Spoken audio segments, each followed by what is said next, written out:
नमस्कार, आदाब, सत श्री अकाल, जय भीम, जोहार। मेरा नाम है नवीन कुमार। अगर इजराइल की बहादुरी पर उछल कूद हवन अनुष्ठान हो गया हो तो कुछ अपने देश की भी बात कर ली जाए। और बात यह है कि यही सही मौका है। चीन पर हमला कर दीजिए मोदी जी, सिखा दीजिए सबक।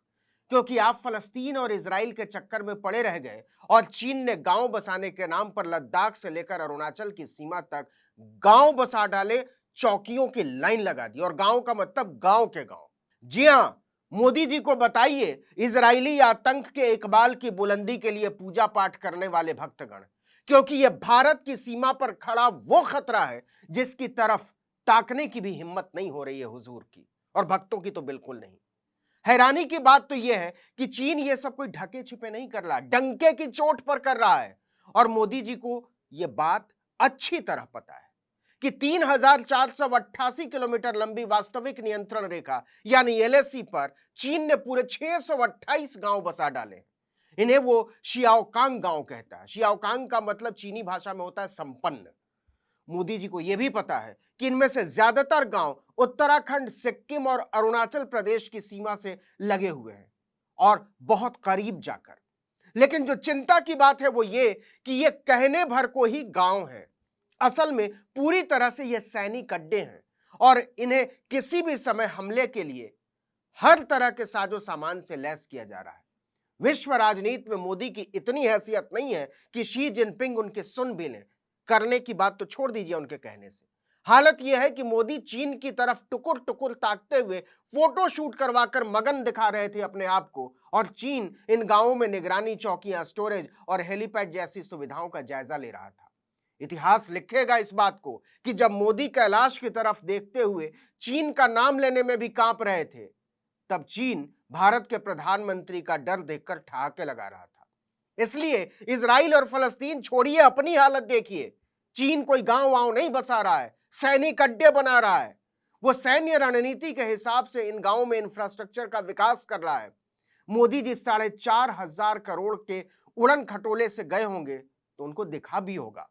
अगर उन्होंने डर के मारे आंखें बंद नहीं की होंगी तो। वैसे भी कहते हैं कि शुतुरमुर्ग की तरह रेत में गर्दन छिपा लेने से हकीकत बदल नहीं जाया करती। चीन ने इन गांवों में बड़े बड़े टावर खड़े कर दिए हैं जिनसे भारत की सीमा में दूर तक निगरानी की जा सके। और इस निगरानी से मतलब है सैन्य गतिविधियों की निगरानी। बड़े बड़े वेयरहाउस बना डाले हैं जहां वो सैन्य साजो सामान जमा करके रख सके। कंक्रीट के बहुत विशाल और मिसाइल रोधी ढांचे जिनके पीछे से वो अपनी हिफाजत करते हुए वार कर सके। जो डरावना है वो ये कि एलएसी पर निगरानी करने वाली हमारी सुरक्षा एजेंसियों ने मोदी सरकार को साफ साफ सब कुछ बता दिया है कि यह खतरा कितना बड़ा है और हमें फौरन कुछ करना होगा। हम पहले ही बहुत देर हो चुके हैं। लेकिन उनके कानों पर जू नहीं रेंग रही है। चीन चढ़ता जा रहा है और मोदी चू नहीं करते। भारत की जनता से संवाद नहीं करते, संसद को भरोसे में नहीं लेते, राजनीतिक चर्चा नहीं करते, और बनते क्या है? विश्व गुरु। ये कैसे विश्व गुरु हैं जिन्हें विश्व में अपनी स्थिति रखते हुए और उसके लिए दुनिया का समर्थन मांगते हुए डर लगता है? क्या आप अंदाजा लगा सकते हैं कि 3,488 किलोमीटर लंबी एलएसी के पास 628 गांवों को बसा डालने का मतलब क्या होता है? और हर गांव एक विशाल सैन्य चौकी। और अभी भी चीन रुकने को राजी नहीं है। वो इस योजना पर पानी की तरह पैसा बहा रहा है। चीन के इरादे किसी से छिपे नहीं है। वो भारत के बहुत बड़े हिस्से को पहले ही हड़प चुका है। लेकिन इसके बाद भी जमीन की उसकी भूख शांत नहीं हुई है और मोदी की लाल लाल आंखें इस पर गुलाबी हो जाती हैं। भारत के बहुत सारे सुरक्षा विशेषज्ञों ने इस तरफ सरकार को आगाह किया है। सबका कहना है कि इसे हल्के में लेना भयावह होगा। चीनी सेना शांति काल के दौरान इन गांवों को निगरानी चौकियों के रूप में इस्तेमाल करना चाहती है, यही उसका इरादा है। वहीं दोनों देशों की सेनाओं के आमने सामने आने की स्थिति में इन गांवों को छावनियों की तरह इस्तेमाल किया जाएगा, कैंट की तरह। आप जानते हैं कैंट। चीन ने इन गांवों को पक्की सड़कों से जोड़ दिया है। उत्तर, मध्य और पूर्वी सेक्टर में सड़कें बनाने का काम तेजी से चल रहा है। ऐसे में सोचिए कि युद्ध या टकराव की स्थिति में भारत की हालत क्या होगी। एक तरफ चीन सैकड़ों अस्थायी छावनियों से लड़ रहा होगा तो दूसरी तरफ हमारी सेना खुले मैदानों में खड़ी होगी।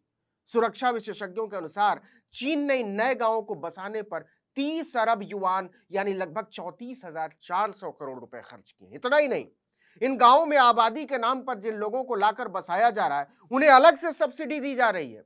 यह सब्सिडी 55,000 रुपए से लेकर 85,000 रुपए तक है। इन सभी लोगों को सैन्य ट्रेनिंग दी गई है, जिसमें मशीन गन चलाने से लेकर लॉन्चर और टैंक चलाने तक की ट्रेनिंग शामिल है। लेकिन मोदी इस पर कभी भारत की जनता के सामने हकीकत नहीं रखते। अब जाकर चीन के जवाब में भारत ने वाइब्रेंट विलेज योजना बनाई है। इसके तहत 2,900 गांवों को जोड़ने की योजना है। सिर्फ योजना है, ये सभी गांव एलएसी पर है। लेकिन भारत के पास चीन की तरह खर्च करने के लिए ना तो बेहिसाब पैसा है और ना ही मशीनरी। इसको मानना पड़ेगा।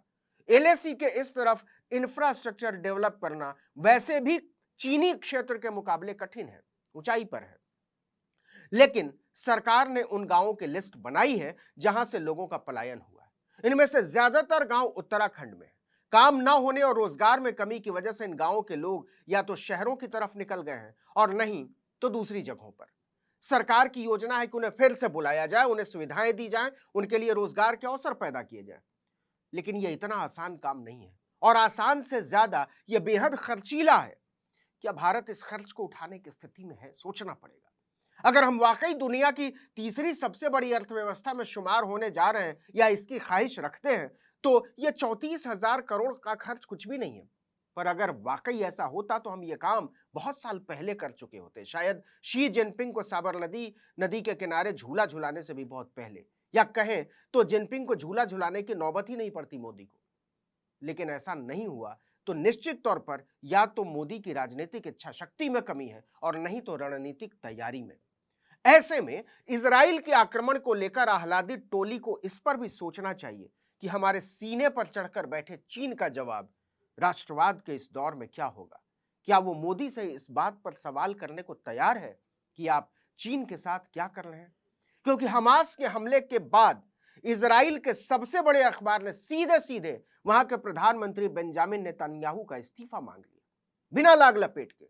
लेकिन चीन ने डोकलाम में हमारे 20 जवानों को शहीद कर दिया। पाकिस्तान ने पुलवामा में हमारे 40 जवानों को शहीद किया। लेकिन हमारा मीडिया ढिठाई के साथ मोदी की वीरता के ढोल पीटने में लगा है और यह सिलसिला लगातार लगातार लगातार जारी है। इस वीडियो में इतना ही। लेकिन अगर आपने आर्टिकल 19 इंडिया को अब तक सब्सक्राइब नहीं किया तो फौरन कीजिए, बेल आइकॉन दबाइए, घंटी जैसी आकृति लाइक कीजिए और कमेंट करके बताइए हमारा वीडियो आपको कैसा लगा। YouTube पर देख रहे हैं तो हमारे चैनल को सब्सक्राइब कीजिए, Facebook पर देख रहे हैं तो हमारे पेज को लाइक कीजिए, Instagram पर हमें फॉलो कीजिए और हमारा ट्विटर हैंडल है आर्टिकल 19_India और मेरा ट्विटर हैंडल है नवीन जर्नलिस्ट। आप मुझे भी फॉलो कर सकते हैं। नमस्कार।